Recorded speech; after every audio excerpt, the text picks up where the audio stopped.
আপনাকে অনেক ধন্যবাদ। আপনি না থাকলে যে কি হতো, আমি খুব ভয় পেয়ে গেছিলাম। আরে এতে ধন্যবাদ দেওয়ার কি আছে, ঠিক সময়ে এসে গেছি। সব ঠিক আছে তো? আপনি ঠিক আছেন? হ্যাঁ, এখন ঠিক আছি। আমি আকাশ, মোল্লা কলেজের ফাইনাল ইয়ারে পড়ি। আপনি? আমি মানে আচ্ছা থাক, বলতে হবে না। আপনি শকে আছেন, চিন্তা করবেন না। ওই লোকটা আর আপনাকে বিরক্ত করবে না। আপনি কি কোথাও যাচ্ছিলেন? আমাকে বলতে পারেন, যদি আমি সাহায্য করতে পারি। না, সমস্যা নেই। আমি এই সামনের মোড়েই আবুল মামার দোকানে যাব। ও, এটা তো এইদিকেই। আমিও ওখানেই যাব। আপনাকে ওখানে নামিয়ে দিতে পারি আমি। বাইকে যাবেন? বাইকে? আসলে আমি আরে বাবা, একদম নিরাপদ। চলুন আপনাকে নামিয়ে দিই। একা একা এই রাস্তা দিয়ে গেলে আবার কোনো ঝামেলায় পড়তে পারেন। চারু প্রথমে একটু দ্বিধা করে, কিন্তু পরিস্থিতি এবং আকাশের আন্তরিকতা দেখে সে আর না করে না। সে আকাশের দিকে তাকিয়ে হাসে, তার ভয় কেটে গেছে। ঠিক আছে। আসলে একটু আগে চারুর সাথে একটা ছেলে ঝামেলার হয়। চারু একটা শপিং ব্যাগ হাতে নিয়ে ফুটপাথ ধরে হাঁটছিল। ঠিক এই সময় আকাশ তার বাইক নিয়ে ট্রাফিক সিগন্যালে দাঁড়িয়েছিল। হঠাৎই তার পাশ দিয়ে দ্রুত গতিতে হেঁটে যাচ্ছিল একটা ছেলে। তার হাতে একটা কফির কাপ ছিল। চারু একটু নড়ে চড়ে দাঁড়াতেই অসাবধানে তার হাত লেগে তার কাপটা হাত থেকে পড়ে যায় এবং কফি রাস্তায় ছড়িয়ে পড়ে। আর ছেলেটাও চারুকে মেয়ে মানুষ ভেবে তার সাথে লেগে পড়ে। চারু কিছু বলতে যাবে, তার আগে সেখানে আকাশ এসে পড়ে আর তাকে একদম নাস্তানাবুদ করে ফেলে ধমকে। ছেলেটা আকাশের দিকে রাগে ফুঁসছে, কিন্তু আকাশের চোখে চোখ রেখে সে বুঝতে পারে যে আকাশ সহজে ছাড়ার পাত্র নয়। সে দাঁতে দাঁত কিরমির করে একবার চারুর দিকে তাকিয়ে রাগে গজরাতে গজরাতে সেখান থেকে চলে যায়। ছেলেটা চলে গেলে চারু হাঁপ ছেড়ে বাঁচে। সে ভয়ে কাঁপছিল, তার চোখ ছলছল করছে। আকাশ বাইকের হেলমেট চারুর দিকে বাড়িয়ে দেয়। চারু হেলমেট পরে বাইকের পিছনে বসে। আকাশ বাইক স্টার্ট করে চারু পিছন থেকে আকাশের দিকে তাকায়। কিছুক্ষণ পর আকাশ চারুকে আবুল মামার দোকানের সামনে নামিয়ে চলে যায় কলেজের দিকে। চারু সেখানে এক দৃষ্টিতে তাকিয়ে থাকে। আকাশ কলেজে পৌঁছে যায়। ক্যান্টিন তখন মোটামুটি ভিড়। দুপুরে খাওয়ার বিরতি চলছে। এক কোণে একটা টেবিলে নদী আর রিমি খাচ্ছে। তারা নিজেদের পড়াশোনা আর ভবিষ্যৎ প্ল্যান নিয়ে কথা বলছে। হঠাৎই আকাশ তার বন্ধু রায়হানকে নিয়ে সরাসরি নদীর টেবিলের সামনে এসে দাঁড়ায়। নদী কলেজে নতুন, আকাশ এর আগে তাকে দেখেনি। আকাশ ছেলে ভালো হলো কলেজে সিনিয়র হওয়াতে র্যাক দেওয়ার অভ্যাসটা তার বরাবরই ছিল। আর এই একটা দিকেই আকাশে খারাপ ছিল। তার এই রূপ দেখে কেউ বলবেই না একটু আগে রাস্তায় একটা মেয়েকে সাহায্য করা আকাশ আর এই আকাশ একই মানুষ। হ্যালো, আমি আকাশ। তোমার নামটা যেন কি? তোমাকে আগে দেখিনি। কলেজে নতুন ভর্তি হয়েছো? হ্যাঁ, আমি নদী। আর আপনি কে চান? আমি আকাশ, এই কলেজেরই ফাইনাল ইয়ারের ছাত্র। আসলে তোমাকে প্রথম দিন দেখেই আমি তোমার সাথে একটু কথা বলতে চাইছিলাম। আমি আপনার সাথে কথা বলতে আগ্রহী নই, প্লিজ ডিস্টার্ব করবেন না। আকাশ কিছুটা অবাক হয় নদীর সরাসরি প্রত্যাখ্যান শুনে। এমনটা সে আশা করেনি। আরে বাবা, এত মেজাজ কেন? আমি তো কেবল বন্ধুত্ব করতে চাইছি। ভাইয়া, ও এখন ব্যস্ত আছে, আপনারা যান প্লিজ। ব্যস্ত? কিসের ব্যস্ততা? ক্লাস তো শেষ। জানো তো, তোমাকে প্রথম যেদিন দেখলাম সেদিন থেকে আমি তোমার ফ্যান হয়ে গেছি। তোমার চোখ, তোমার হাসি। আমার চোখ বা হাসি নিয়ে আপনার চিন্তা করতে হবে না। আর আপনার মতো ছেলেকে আমি একদম পছন্দ করি না। আপনার ব্যবহার খুবই খারাপ। আকাশের হাসি মিলিয়ে যায়, তার মুখে রাগের চিহ্ন ফুটে ওঠে। এর আগে তাকে কখনো এভাবে বলার সাহস পায়নি। নদী দেখতে মোটামুটি সুন্দর, তবে আকাশ যে আসলে তার প্রেমে পড়েছে তা না। সে এসেছিল মজা করতে, কিন্তু অপমান হবে বুঝতে পারেনি। ক্যান্টিনে কিছু ছাত্রছাত্রী তাদের দিকে তাকাতে শুরু করেছে। খারাপ ব্যবহার? আমি কেবল আমার অনুভূতিটা প্রকাশ করছি। তুমি কি জানো কত মেয়ে আমার সাথে কথা বলার জন্য লাইন দেয়? আর তুমি? আমি জানি না কারা লাইন দেয়, আর জানতেও চাই না। আপনি প্লিজ আমার থেকে দূরে থাকুন। আপনার এই অনুভূতি আমার কাছে বিরক্তি ছাড়া আর কিছুই মনে হয় না। আকাশের চোখ রাগে লাল হয়ে ওঠে, তার পুরুষত্বে যেন আঘাত লাগে। সে একটু এগিয়ে আসে নদীর দিকে। শোনো, এত বেশি কথা বলো না। আমি কি করতে পারি তুমি জানো না? আমি জানি না, আর আপনিও জানবেন আমি কি করতে পারি। আমার ব্যক্তিগত জীবন নিয়ে আপনি না করাবেন না। ক্যান্টিনের আশেপাশে সবার দৃষ্টি তাদের দিকে। রায়হান আকাশের হাত ধরে টানার চেষ্টা করে। চল দোস্ত, ঝামেলা করিস না। তোমাকে আমি দেখে নেব। এত বড় স্পর্ধা। আকাশ তার বাক্য শেষ করার আগে নদী আর নিজেকে সামলাতে পারে না। তার ধৈর্যের বাঁধ ভেঙে যায়। সে রাগে আকাশের গালে আঘাত করে।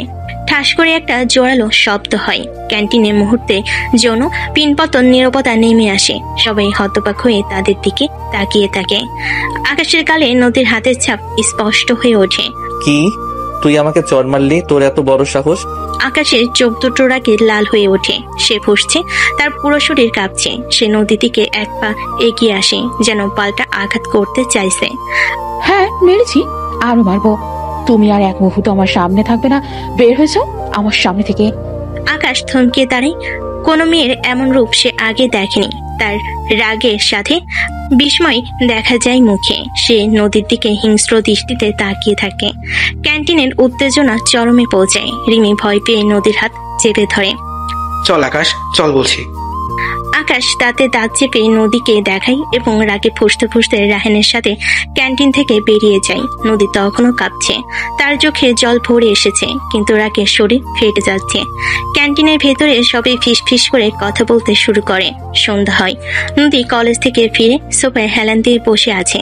তার মুখটা চিন্তিত আর কিছুটা বিরক্ত। চারু ঘরে প্রবেশ করে দেখে তার বড় বোন চুপচাপ বসে আছে। চারু আর নদী 1 বছরের ছোট বড়, বলা যায় সমবয়সী।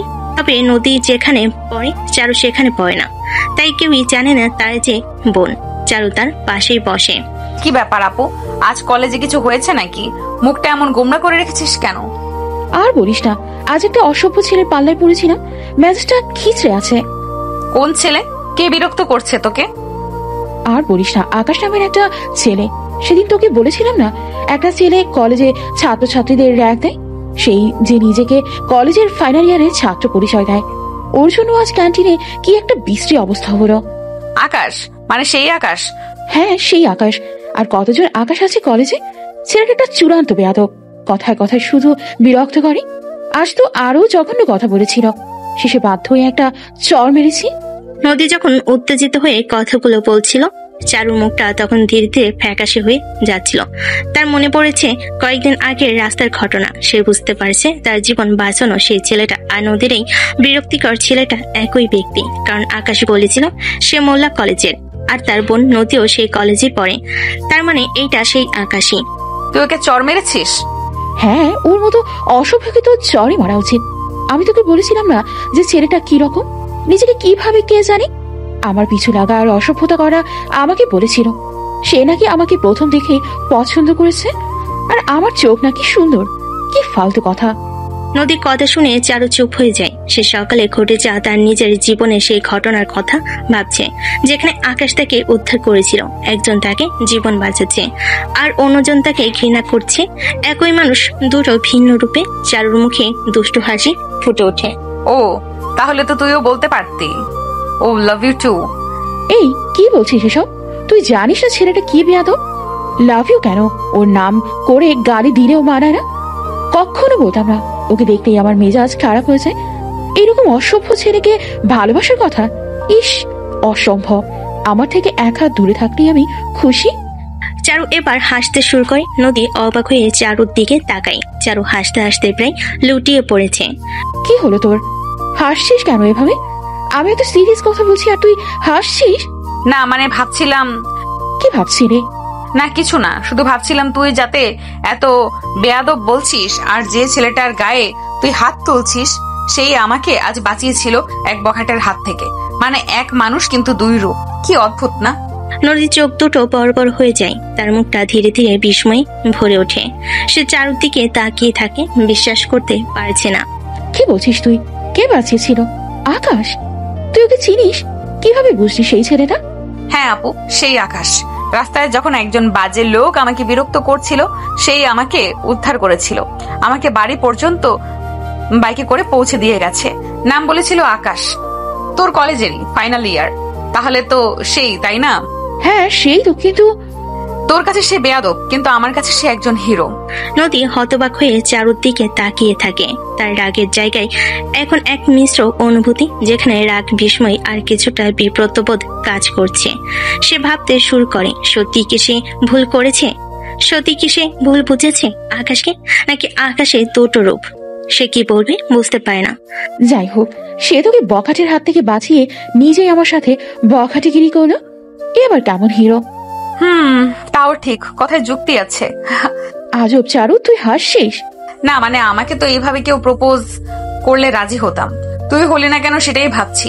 ছেলেটা কিন্তু জোস আছে আপু। চল মারবো। কেউ আসলেও লাভ ইউ বললে আর তার সাথে প্রেম হয়ে গেল, তাই না? প্রেম ভালোবাসা এত সহজ না। তাই কি করে জানো? করো নাকি? না করি না, আর জানতে হয় না, বুঝতে মাথার মন লাগে। বাপ রে, এমন করে বলছো যেন প্রেমের উপর ডিগ্রি নিচ্ছ। বয়সে তো মাত্র 1 বছরেরই বড় আমার থেকে।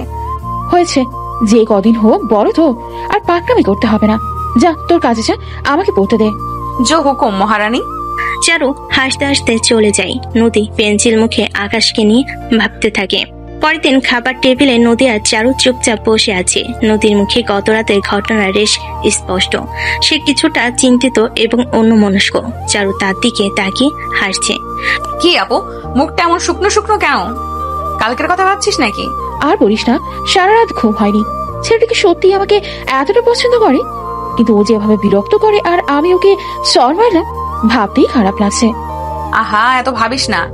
কিছু কিছু ছেলের ভালোবাসাটা একটু পাগলাটে হয়। তুই হয়তো ওকে ভুল বুঝেছিস। দেখ কালকে আমাকে কিভাবে সাহায্য করলো। জানি, কিন্তু ও যেভাবে কথা বলে নিজেকে খুব বড় মনে হয়। আরে বাবা, তোকে ভালোবাসে বলেই তো এত কথা বলে। এখন একটু নরম হও আপু, দেখ হয়তো ছেলেটা ভালোই। নদী চারুর দিকে তাকিয়ে দীর্ঘশ্বাস ফেলে। তার মনে দ্বিধা কাজ করছে, কি করবে বুঝে ওঠে না। কিছুক্ষণ পর তৈরি হয়ে কলেজে যায়। ঠিক তখনই ক্যান্টিনের গেটের সামনে আকাশকে দেখা যায়। তার হাতে একটা বড় ফুলের তোড়া। সারা ক্যান্টিনের লোক তাদের দিকে তাকিয়ে আছে। আকাশ সরাসরি নদী টেবিলের দিকে এগিয়ে আসে। তার মুখটা ফ্যাকাশে, চোখে স্পষ্ট অনিদ্রার ছাপ। নদী, আমি জানি কালকে আমি ভুল করেছি। আমি সত্যিই দুঃখিত। প্লিজ আমাকে ক্ষমা করে দাও। আমি তোমাকে ছাড়া বাঁচবো না। আকাশ হাঁটুকে বসে পড়ে এবং ফুলের তোড়টা নদীর দিকে বাড়িয়ে দেয়। পুরো ক্যান্টিনে পিনপতন নীরবতা। সবাই অবাক হয়ে তাদের দিকে তাকিয়ে আছে। নদীর মুখ রাগে আর লজ্জায় লাল হয়ে ওঠে। আকাশ, কি করছো সব? সবাই দেখছে, ওঠ বলছি। না নদী, তুমি যদি আমাকে ক্ষমা না করো আমি উঠবো না। আমি তোমাকে পাগলের মতো ভালোবাসি নদী। আকাশ, এটা বাড়াবাড়ি হচ্ছে। আমি সব পছন্দ করি না। আমাকে দেখলেই কাল আর আজ বাঁচবো না।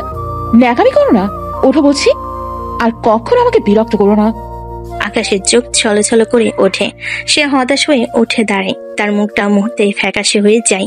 সে ফুলের তোড়াটা রেখে দ্রুত ক্যান্টিন থেকে বেরিয়ে যায়। রাহেন দূরে দাঁড়িয়ে এসব দেখছিল। সে দ্রুত আকাশের পিছনেই। রিমি চিন্তিত হয়ে নদীর দিকে তাকায়। ক্যান্টিনের ঘটনার পর পুরো কলেজে কানাঘোষা শুরু হয়ে গেছে। নদী আর রিমি যখন করিডোর দিয়ে হাঁটছে তখন সবাই তাদের দিকে তাকিয়ে ফিসফিস করছে। নদী খুবই বিব্রত বোধ করছে। ঠিক দেখলি, এই জন্যই আমি ওকে সহ্য করতে পারি না। সবার সামনে কি একটা কাণ্ড করলো। কিন্তু ওকে দেখে খুব হতাশ মনে হচ্ছিল। ওকে কিছু করে ফেলবে না তো? ঠিক তখনই একটি ছাত্র দ্রুত দৌড়ে তাদের দিকে আসে। নদী আপু, রিমি সর্বনাশ হয়েছে। আকাশ ভাই ছাদে গেছে। রায়হান ভাই বলেছিল সে নাকি আত্মহত্যা করতে যাচ্ছে। নদী আর রিমি দুজনেই আঁতকে ওঠে। নদীর মুখ সাদা হয়ে যায়। সে আর এক মুহূর্ত দেরি না করে ছাদের দিকে দৌড়ায়। রিমি তার পিছনে। কলেজের ছাদের দরজা খোলা, বাতাসে বইছে। আকাশ ছাদের কিনারে রেলিং ধরে দাঁড়িয়ে আছে। তার মুখটা পাথরের মতো কঠিন, চোখে গভীর হতাশা। রায়হান তাকে ধরে রাখার চেষ্টা করছে। কিছু ছাত্রছাত্রীও ভয়ে দূরে দাঁড়িয়ে আছে। আকাশ, কি করছিস এসব? পাগলামি করিস না, নিচে নামো। ছেড়ে দে রায়হান, আমাকে বাঁচিয়ে লাভ নেই। নদী আমাকে ভালোবাসে না, আমি ওকে ছাড়া বাঁচবো না। ঠিক তখনই নদী দৌড়ে ছাদে প্রবেশ করে। রিমিও তার পেছনে। আকাশের দিকে তাকিয়ে নদীর বুক ধরফর করে ওঠে। আকাশ, থামো, কি করছো এসব? আকাশ পেছন ফিরে তাকায়। নদীকে দেখে তার চোখে এক ঝলক আশা জ্বলে ওঠে, কিন্তু পরক্ষণেই তা নিভে যায়। তুমি আমাকে ঘৃণা করো নদী, আমি জানি। তাই আমার বেঁচে থাকার কোনো মানে নেই। আকাশ একবার রেলিং এর দিকে বাড়ে। নদী আর এক মুহূর্ত চিন্তা করে না। তার হৃদয়ে এক অদ্ভুত টানাপোড়েন শুরু হয়। তার ভিতরে রাগ আর অভিমান মিলিয়ে গিয়ে এক গভীর ভয় আর ভালোবাসা জেগে ওঠে। সে দ্রুত আকাশের দিকে ছুটে যায়। দৌড়ে গিয়ে আকাশকে পেছন থেকে জড়িয়ে ধরে। তার গলা কাঁপছে, কান্না চলে আসে। না আকাশ, না, আমি তোমাকে ঘৃণা করি না। আমি তোমাকে ভালোবাসি আকাশ। প্লিজ এমন কিছু করো না। নদীর কথা শুনে আকাশ থমকে যায়, তার শরীর শক্ত হয়ে আসে।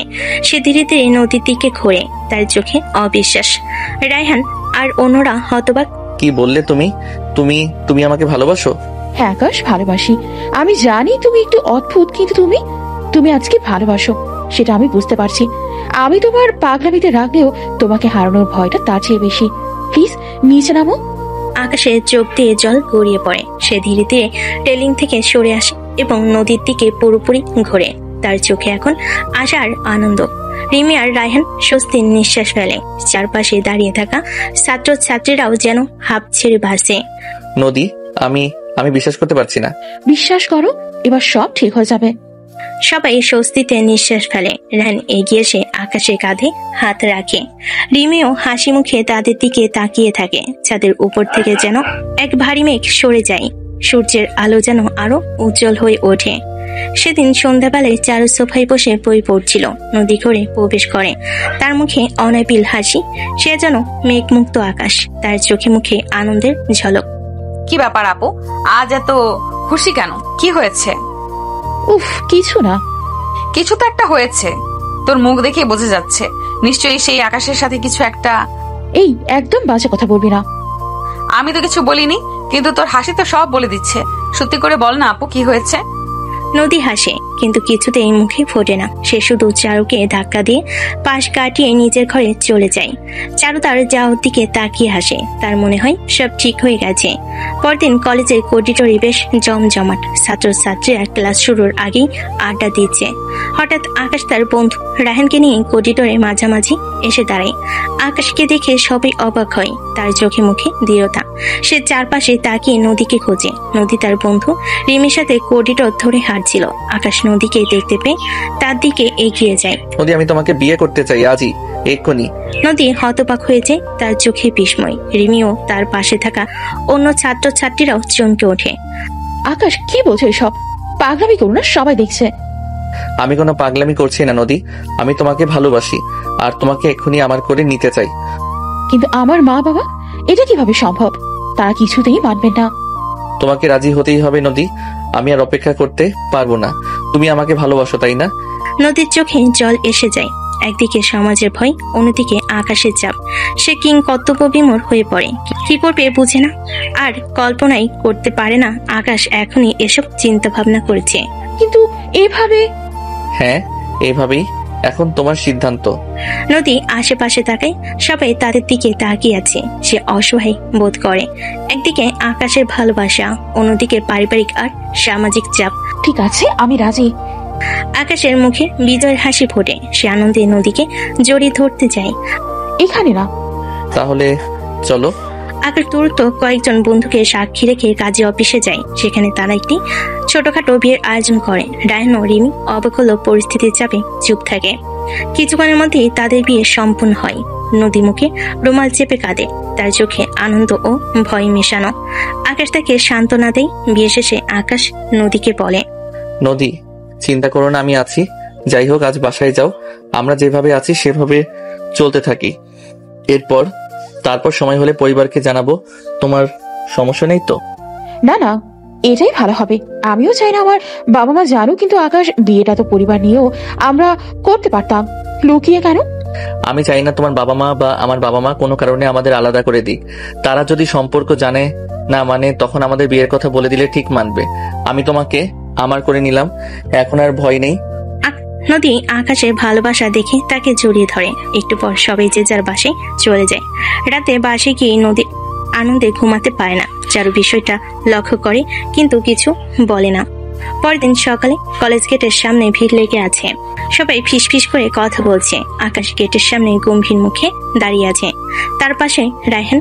নদী রিমিকে নিয়ে কলেজে প্রবেশ করতে আকাশ তাকে ইশারা করে ডাক দেয়। নদী কিছুটা লজ্জা নিয়ে আকাশের কাছে আসে। তার মুখে নববধূর লাজুক হাসি। শোনো সবাই, আমি আকাশ আর এ হলো নদী। গতকাল আমরা বিয়ে করেছি। আশেপাশের ছাত্রছাত্রীরা অবাক হয়। কেউ কেউ অভিনন্দন জানায়। নদী লজ্জায় মাটির সাথে মিশে যেতে চায়। আকাশ, কি বলছো এসব? সবাই দেখছে, এগুলো সবাইকে জানানোর কি দরকার আছে? আকাশ হঠাৎ করে নদীর হাত ঝাটকা দিয়ে সরিয়ে দেয়। তার মুখে হিংস্র হাসি ফুটে ওঠে। তার কণ্ঠস্বর কঠোর। তো গতকাল বিয়ে করেছি আর আজ আমি ওকে তালাক দিচ্ছি? মুহূর্তেই পুরো কলেজ গেটে পিনপতন নীরবতা। ছাত্রছাত্রীরা অবাক হয়ে যায়। রিমি হতভম্ব হয়ে নদীর দিকে তাকায়। নদীর মুখে হাসি মিলিয়ে যায়। তার চোখ ছানা বড়া হয়ে যায়। সে বিশ্বাস করতে পারছে না আকাশ কি বলছে। আকাশ, কি বলছো সব? তুই তো আমাকে ভালোবাসো। ভালোবাসা? হাহা, মনে আছে প্রথম দিন তুই আমাকে ক্যান্টিনে চড় মেরেছিলি, আমার সে অপমানের প্রতিশোধ নিলাম। আকাশের এই কথায় নদীর মাথা ঘুরে যায়। তার পৃথিবী যেন এক মুহূর্তে ভেঙে পড়ে। নদী আকাশের দিকে এগিয়ে গিয়ে কান্না জড়িত কণ্ঠে বলে ওঠে, আকাশ, তুমি তুমি আমার সাথে এমন করলে আমার বিশ্বাস হচ্ছে না। তুমি মজা করছো তাই না? আমাকে ধোকা দিতে পারো না, এটা তুমি করতে পারো না। হ্যাঁ করেছি, আর এখন থেকে তুই আমার স্ত্রীও নস। আমি সম্পূর্ণ হুঁশ অবস্থায় কলেজের সকলের সামনে তোকে তালাক দিচ্ছি। তালাক, তালাক, তালাক। আকাশ আর এক মুহূর্ত সেখানে দাঁড়ায় না। সে রাহানের দিকে তাকিয়ে ইশারা করে এবং দ্রুত কলেজ থেকে বেরিয়ে যায়। রাহান হতবাক হয়ে নদীর দিকে একবার তাকিয়ে আকাশের পিছু নেয়। নদী যেন বুঝতে পারে না দুদিনে কি থেকে কি হয়ে গেল। সব যেন দুঃস্বপ্নের মতো লাগছে। সে বসে পড়ে। নদীর চোখ দিয়ে অঝরে জল পড়ছে। সে থরথর করে কাঁপছে। আশেপাশে সব ছাত্রছাত্রীরা ফিসফিস করে কথা বলছে। কেউ কেউ বিদ্রুপের হাসি হাসছে। রিমি ছুটে এসে নদীকে ধরে। নদী, শান্ত হ। নদী রিমিকে ধাক্কা দিয়ে সরিয়ে দেয়। তার চোখে গভীর হতাশা আর অপমান।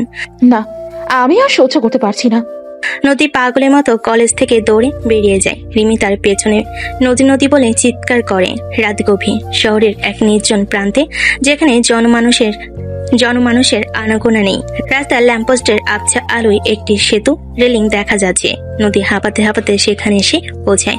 তার পোশাক এলোমেলো, চোখে জল, মুখে হতাশা আর অপমানের ছাপ। তার বাবা মার মুখ ভেসে ওঠে, সমাজের বিদ্রুপ ভেসে ওঠে। সে আর সইতে পায় না। না, আর সহ্য করতে পারছি না। সে রেলিং ধরে দাঁড়ায়। নিচে অন্ধকার জলরাশি। তার চোখে এখন কেবল মুক্তি পাওয়ার আকুতি। সে রেলিং এর ওপর দিয়ে নিজের শরীরটা ভাসিয়ে দেয় গভীর অন্ধকারের দিকে। জলের ছলাৎ শব্দে তার শেষ আর্তনাদ মিলিয়ে যায়। তারপর কোনোদিন আর কেউ নদীর খোঁজ পায়নি। কলেজের সেই ঘটনাটা একটা চাপা গুঞ্জন হয়ে থেকে যায়। তার পরিবার, চারু বা তার বন্ধুরা কেউ কোনোদিন জানতে পায়নি। সে কথাই হারিয়ে গেল। সন্ধ্যা গড়িয়ে রাত গভীর। নদীর বাড়িতে তার বাবা মা এবং চারুর চরম উৎকণ্ঠা নিয়ে বসে আছেন। নদীর কোনো খোঁজ নেই। সবার মুখে উদ্বেগ আর ভয় স্পষ্ট। ফোন বেজে চলেছে, কিন্তু কোনো আসার খবর আসছে না। ওগো, নদী এখনো ফিরলো না কেন? কোথায় গেল মেয়েটা? ফোনও ধরছে না। থানা, হাসপাতাল, সব জায়গায় ফোন করেছি। রিমির বাড়িতেও ফোন করেছিলাম, কেউ কিছু বলতে পারছে না। কোথায় গেল মেয়েটা? আজ কোথায় গেল মা? ওর কি কিছু হয়ে গেল? আমার বুকটা কেমন করছে চারু, এমন তো কোনোদিন করেনি। নদীর বাবা ফোনে কারোর সাথে কথা বলছে। কোনো খবর নেই। ঠিক আছে, জানালে যেন দেরি না হয়। ফোনে চোখ রেখে চিন্তিত কণ্ঠে বলেন, কোনো খবর নেই। এখন কি করব? রাত তো অনেক হলো। আমার মেয়েটা, ও কি বেঁচে আছে? কেউ ওকে তুলে নিয়ে গেল না তো? আপু, তুই কোথায় গেলি? কি এমন হলো যে তুই ফিরলি না? আকাশ নিশ্চয়ই এর পেছনে ওর কোনো হাত আছে। গত কয়েকদিন ধরে নদী আর আকাশের মধ্যে কিছু একটা চলছিল, আমাকে জানতে হবে। সারা রাত ধরে তার অস্থিরভাবে অপেক্ষা করে ফোনের শব্দ বা দরজার কড়ানাড়ার আওয়াজের জন্য। উৎকণ্ঠা নিয়ে তাকিয়ে থাকে, কিন্তু নদীর কোনো খবর আসে না। পরদিন সকালে কলেজের করিডোর ছাত্রছাত্রীদের মধ্যে চাপা গুঞ্জন। নদীর ঘটনাটা সবাই জেনে যায়। আকাশ কলেজে প্রবেশ করে। তার মুখে কোনো ভাবান্ত নেই। সে স্বাভাবিকভাবে হেঁটে যাচ্ছে। ছাত্রছাত্রীরা তার দিকে তাকিয়ে ফিসফিস করছে। রিমি এবং কিছু বন্ধু হতাশ মুখে দাঁড়িয়ে আছে। আকাশ, তুই শুনেছিস নদীকে খুঁজে পাওয়া যাচ্ছে না? সে কালকে কলেজ থেকে বের হওয়ার পর আর বাড়ি ফেরেনি। তাতে আমার কি? সে ফিরলো কি ফিরলো না তাতে আমার কি আসে চাই? রাহান আকাশের পাশেই ছিল। আকাশের এমন নির্মম কথা শুনে সে চমকে ওঠে। কি বলছিস এসব? মেয়েটা নেই। যা হয়েছে ভালোই হয়েছে। ওর মতো একটা অহংকারী মেয়ের এই পরিণতি হওয়া উচিত। আর তোমরা এখানে দাঁড়িয়ে কান্নাকাটি না করে ওকে খুঁজে বের করো। আমি ক্লাস করতে এসেছি। আকাশ এমন উদাসীন কথাই রিমি এবং অন্য ছাত্রছাত্রীরা হতবাক হয়ে যায়। রিমি ক্ষোভে ফেটে পড়ে। তুই একটা অমানুষ। তোর জন্য নদী আজ নিখোঁজ। তোর মতন মানুষকে। আকাশ রিমির দিকে একবার কটমট করে তাকিয়ে সেখান থেকে চলে যায়। রাহান লজ্জিত মুখে রিমির দিকে তাকিয়ে থাকে। রিমি, আমি জানি না আকাশ কেন এমন করছে, কিন্তু বিশ্বাস করো আমি এর মধ্যে ছিলাম না। তোরা সবাই ওর মানুষ, তোরা আমার বন্ধুকে মেরে ফেললি। কয়েকজন শিক্ষক ও স্টাফও সেখানে এসে জড়ো হন। তারা পরিস্থিতি বোঝার চেষ্টা করছেন। বেলা গড়িয়ে বিকেল। চারু কলেজে আসে। তার মুখে স্পষ্ট উদ্বেগ। সে সরাসরি রিমির খোঁজে যায়। রিমিকে দেখে সে দ্রুত তার কাছে ছুটে যায়। রিমি তখনও হতাশ মুখে বসে আছে। রিমি, আপু কোথায়? তোরা কিছু জানিস? মা বাবা তো ভীষণ চিন্তায়। চারু, তোর আপু আর ফিরবে না রে। কি বলছিস? কি হয়েছে? আকাশ তোর আপুকে সবার সামনে বিয়ে করলো, আর তার পরের দিনই সবার সামনে তালাক দিল। বললো এটা নাকি প্রতিশোধ। তোর আপু অপমান সইতে না পেরে কলেজ থেকে দৌড়ে পালালো। তারপর থেকে ওর কোনো খোঁজ নেই। চারু স্তব্ধ হয়ে যায়। তার মাথায় আকাশ ভেঙে পড়ে। আকাশ এমন একটা কাজ করতে পারে তা সে কল্পনাও করতে পারেনি। তার মনে পড়ে তার আপু সেই হাসি মুখ যখন সে বলেছিল আকাশকে সে ভালোবাসে। সে ঠিকই আন্দাজ করেছিল আকাশই এসবের জন্য দায়ী। আকাশ সে এমন করেছে? হ্যাঁ, সেই অমানুষের জন্যই আজ তোর আপু নেই। চারুর চোখে প্রতিশোধের আগুন জ্বলে ওঠে। সে রিমিকে ছেড়ে দ্রুত কলেজ থেকে বেরিয়ে যায়। তার মনে তখন কেবল একটাই চিন্তা, নদীকে খুঁজে বের করা। সে সোজা থানায় যায়। চারু হতাশ মুখে একটি চেয়ারে বসে আছে। একজন পুলিশ অফিসার তার সামনে এসে বসেন। চারুর ফোনটা তার হাতে। আপনার নাম চারু, নদীর ছোট বোন? জি স্যার। আমার আপু কোনো খবর পেলেন? পুলিশ অফিসার চারদিকে একটা ফোন এগিয়ে দিয়ে বলে, দেখুন আমরা দুঃখিত, আজকে সকালে শহরে এক নির্জন সেতু থেকে একজন তরুণের মৃতদেহ উদ্ধার করা হয়েছে। তার কাছে আপনার ফোন নাম্বার পাওয়া গেছে। চারু ফোনটা হাতে নেয়। তার হাত কাঁপছে। তার চোখে জল ভরে আসে। তার মনে কোনো সন্দেহ থাকে না যে এটা তার নদী আপুই। তার জগৎ যেন এক মুহূর্তেই অন্ধকার হয়ে যায়। তার বুক ফেটে কান্না আসে, কিন্তু সে নিজেকে শক্ত রাখে। নদী, আমার আপু। হ্যাঁ, আইডেন্টিফাই করার জন্য আপনাকে একবার যেতে হবে। চারু মাথা নাড়ে। তার সারা শরীর কাঁপছে। সে আর কিছু বলতে পারে না। তার মনে তখন শুধু আকাশের মুখটা ভেসে ওঠে। চারুর বাড়ির ঘর। রাত নেমে এসেছে। চারু বিছানায় নিশ্চুপ বসে আছে। তার চোখ ফোলা, কিন্তু মুখে কোনো কান্না নেই। তার হৃদয়ে শোকের পাশাপাশি প্রতিশোধের এক শীতল আগুন জ্বলছে। এই ভয়ানক সত্যটা সে কাউকে জানেনি। সে জানে এই খবর তার বাবা মাকে ভেতর থেকে শেষ করে দেবে। তারা জানলেই মরে যাবে। নিখোঁজ জেনে আশায় বুক বেঁধে থাকুক, তাও মৃত না জানুক। সে নিজের মনে মনে প্রতিজ্ঞা করে, আপু তোকে আমি এভাবে যেতে দেব না। তোকে যারা কষ্ট দিয়েছে তাদের আমি ছাড়বো না। আকাশ, তুই আমার আপুর জীবন কেড়ে নিয়েছিস। তোর জীবন আমি জাহান্নাম বানিয়ে দিব। আমার কাছে কোনো প্রমাণ না থাকলেও আমি জানি এটা তোর কাজ। চারুর চোখে প্রতিশোধের ঝলক দেখা যায়। সে জানে এই পথ সহজ নয়, কিন্তু সে নদীর জন্য যে কোনো কিছু করতে প্রস্তুত। সে মনে মনে শপথ নেয় যে সে এই অপমানের প্রতিশোধ আকাশের কাছ থেকে নেবে। এই ভয়ঙ্কর সত্যটা সে নিজের মধ্যেই লুকিয়ে রাখে।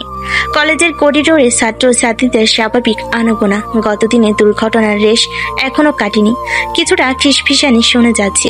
হঠাৎই করিডোরের এক প্রান্ত থেকে চারু প্রবেশ করে। তাকে দেখে মুহূর্তের জন্য সবার দৃষ্টি তার দিকে স্থির হয়ে যায়। তার পরনে স্মার্ট, আধুনিক এবং কিছুটা শর্ট পোশাক, চুলগুলো খোলা, চোখে কালো সানগ্লাস। তার হাঁটার ভঙ্গিতে আত্মবিশ্বাস এবং আকর্ষণীয় একটা ভাব, যে কেউ দেখলে ফিদা হয়ে যাবে। নদীর কলেজ হলো চারু এখানে একবার বা দুবার এসেছে। তখন স্বাভাবিকভাবে আশায় তেমন কেউ খেয়াল করেনি। আরে এই মেয়েটা কে রে? নতুন নাকি? বাব্বা কি স্টাইলিশ, কলেজের সবচেয়ে সুন্দরী। চারু নির্লিপ্ত ভঙ্গিতে হেঁটে যাচ্ছে। তার চোখে মুখে কোনো ভাবান্তর নেই, যেন সে এসব প্রশংসায় অভ্যস্ত। তার লক্ষ্য শুধু আকাশ। সে চারিদিকে তাকিয়ে আকাশকে খোঁজে। ঠিক তখনই আকাশ রায়হানকে নিয়ে করিডোর দিয়ে হাঁটছিল। আকাশের চোখ যখন চারুর দিকে পড়ে, সে থমকে যায়। তার চোখগুলো বড় বড় হয়ে যায়। সে চারুকে রাস্তায় দেখেছিল, কিন্তু এতদিন পর চারুকে তার মনে নেই। আর চারুর বর্তমান সাজসজ্জা দেখে তো আরো আগে মনে থাকার কথা না। তবে চারুকে দেখার পর সাথে সাথে তার মনে ঝড় উঠে যায়। কেমন অদ্ভুত লাগে নিজের ভেতর। এই অনুভূতি এর আগে কখনো কোনো মেয়েকে দেখে হয়নি ওর। আকাশ রায়হানের কোণে ধরে উত্তেজিত কণ্ঠে বলে, কে রে এই মেয়ে? আগে তো দেখিনি। উফ কি দারুণ। আমিও চিনি না, নতুন কেউ হবে হয়তো, কিন্তু দেখতে তো সত্যি অসাধারণ। অসাধারণ মেয়ে? অসাধারণ মানে? চোখ ফেরাতে পারছি না।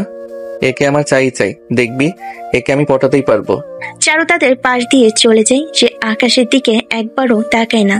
চারুর এমন আচরণে আকাশের মনে ধাক্কা লাগে। সে যেন আরো ফিদা হয়ে যায়। সে চারুর চলে যাওয়ার পথের দিকে তাকিয়ে থাকে, তার চোখে মুগ্ধতা। ক্যান্টিন তখন বেশ সরগরম।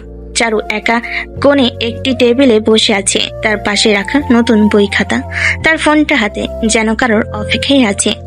তার চারপাশে অনেক ছেলে ভিড় জমিয়েছে, সবাই তার সাথে কথা বলার চেষ্টা করছে। চারু সবাইকে উপেক্ষা করছে। হ্যালো, আমি রাতুল। আপনার নামটা যদি বলতেন। নতুন ভর্তি হয়েছেন? চারু। কি মিষ্টি নাম। আমি আপনার সাথে একটু বসতে পারি? না। চারুর এমন প্রত্যাখ্যান সত্ত্বেও ছেলেরা সহজে সরে যেতে চায় না, তার আরো কাছাকাছি আসার চেষ্টা করে। ঠিক এ সময় আকাশ রায়হানকে নিয়ে ক্যান্টিনে প্রবেশ করে। চারুর চারপাশে ছেলেদের ভিড় দেখে তার মেজাজ বিগড়ে যায়। কি হচ্ছে এখানে? সব সরে যা। আকাশের কণ্ঠস্বর শুনে ছেলেরা কিছুটা ইতস্তত করে। আকাশের প্রভাব কলেজে কম নাই, তাই তারা ধীরে ধীরে সরে যায়। আকাশ চারু টেবিলের সামনে এসে দাঁড়ায়। হ্যালো, আমি আকাশ, ফাইনাল ইয়ারের ছাত্র। তোমাকে প্রথম দেখছি কলেজে। চারু আকাশের দিকে শান্ত চোখে তাকিয়ে, মুখে কোনো হাসি নেই, কঠিন স্বরে বলে, জানি। আকাশ কিছুটা অপ্রস্তুত হয় চারুর এমন অদ্ভুত আচরণে আর কঠিন জবাবে। নিজেকে সামলে নিয়ে বলে, আমি তোমাকে প্রথম দেখেছি করিডোরে। তোমার স্টাইল, তোমার লুক অসাধারণ। তোমার সাথে একটু কথা বলতে চাইছিলাম। কেন? কারণ তোমার মতো মেয়েকে আমি আগে দেখিনি, আর আমার মনে হয় আমাদের মধ্যে একটা ভালো বন্ধুত্ব হতে পারে। চারু ঠোঁটের কোণে বাঁকা হাসি এনে বলে, বন্ধুত্ব নাকি অন্য কিছু? আমার তো মনে হয় না। আকাশের হাসি মিলিয়ে যায়, তার আত্মসম্মানে আঘাত লাগে। এত মেয়ে তার পেছনে ঘোরে, আর এই মেয়ে তাকে পাত্তা দিচ্ছে না, এটাই তাকে আরো বেশি আকর্ষণ করে। আরে বাবা, এত মেজাজ কেন? আমি তো কেবল। ঠিক এই সময় রিমি ক্যান্টিনে প্রবেশ করে। চারুকে দেখে তার চোখ বড় হয়ে যায়। চারু তাকে দেখে হালকা ইশারা করে। রিমি হতভম্ব হয়ে এগিয়ে আসে। চারু উঠে রিমির দিকে যায়। চারু, তুই এখানে? হ্যাঁ রিমি, আমি ভর্তি হয়েছি এই কলেজে। এখন থেকে তো তোর সাথেই থাকবো। আকাশ অবাক হয়ে চারু আর রিমির দিকে তাকিয়ে থাকে। রিমি নদীর বন্ধু ছিল, এই নতুন মেয়েটাও তার বন্ধু। কি তুমি ওকে চেনো? হ্যাঁ, ও আমার বন্ধু। কোনো সমস্যা? আকাশের মুখ ফ্যাকাশে হয়ে যায়, তার চোখে এক ঝলক ভয় দেখা যায়, যা সে দ্রুত গোপন করে ফেলে। না, কোনো সমস্যা নেই, আমি পরে কথা বলছি। আকাশ দ্রুত সেখান থেকে সরে যায়। রায়হানও অবাক হয়ে তাদের দিকে তাকিয়ে থাকে। রিমি চারুর দিকে তাকিয়ে থাকে, তার চোখে হাজারো প্রশ্ন। আকাশ চলে যাওয়ার পর রিমি চারুকে নিয়ে ক্যান্টিনের একটি নির্জন কোণে যায়। রিমি তখনও হতবাক। চারু, তুই এসব কি করছিস? তুই এখানে কেন? তুই যে নদীর বোন, সেটা আকাশ জানলে কি হবে? আমি জানি রিমি, আমি তো এটাই চেয়েছিলাম। আমি এখানে এসেছি প্রতিশোধ নিতে। প্রতিশোধ? কিসের প্রতিশোধ? আপুর মৃত্যুর প্রতিশোধ। আকাশ আমার আপুর জীবন কেড়ে নিয়েছে, ওকে আমি ছাড়বো না। কি বলছিস তুই? নদী মারা গেছে? হ্যাঁ রিমি, কাল রাতে আপু আত্মহত্যা করেছে। পুলিশ খবর দিয়েছে, কিন্তু মা বাবা আমি এখনো কিছু বলিনি। তাদের আমি ভেঙে পড়তে দিব না। রিমির চোখে জল চলে আসে, সে কষ্টে চারুকে জড়িয়ে ধরে। ও মাই গড, আপু এমনটা হতে পারে না। এমনটাই হয়েছে, আর এর জন্য দায়ী শুধু আকাশ। ও ভেবেছে আমাকে এইভাবে অপমান করে আমার আপুকে শেষ করে দিবে, কিন্তু জানে না আমি আপুর প্রতিশোধ নিতে এসেছি। কিন্তু কিভাবে? খুব সহজ। আমি জানি আকাশ কি চায়।